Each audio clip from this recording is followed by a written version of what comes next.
Sa Mandaue City, kapin na sa gatos ka mga sakyanan ang nadakpan kan sa mga drivers sa napamulta na kay wa mutuman sa basic health protocols. Sagad sa mga violations, overloading o wa pagsulob og face mask o face shield. Adunay live report si Nico Serino. Nico.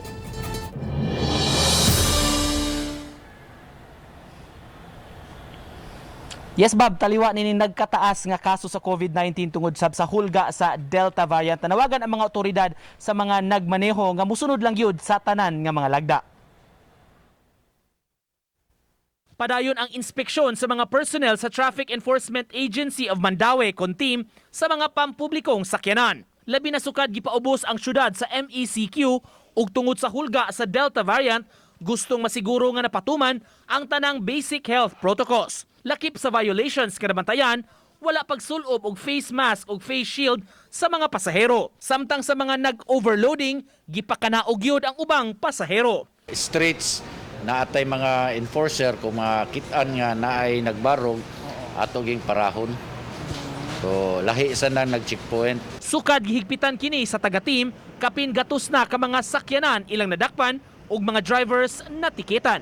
35 ang na-apprehend ni atong Domingo, 50 pagka-Lunes ug 25 ka mga sakyanan kagahapon. Violation sa Executive Order 66 kabahin sa social distancing ug health protocols ang gi-issue kanila. Ang mga operators ako nasang gitawag nga kinahanglan sa ilang bus naagi sila extra nga face shield kung naay pasahero nga way face shield ilang tagaan.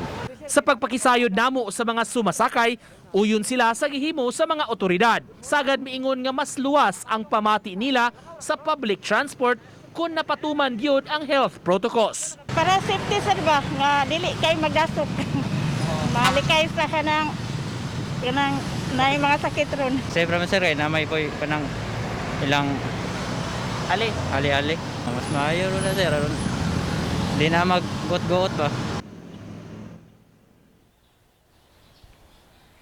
Sa Mandaue City, Bob, 500 pesos ang multa sa violation ining EO66 o Social Distancing o Health Protocols sa mga pampubliko nga mga sakyanan. Nanawagan subli ang team sa kooperasyon sa publiko karong panahona. Bob?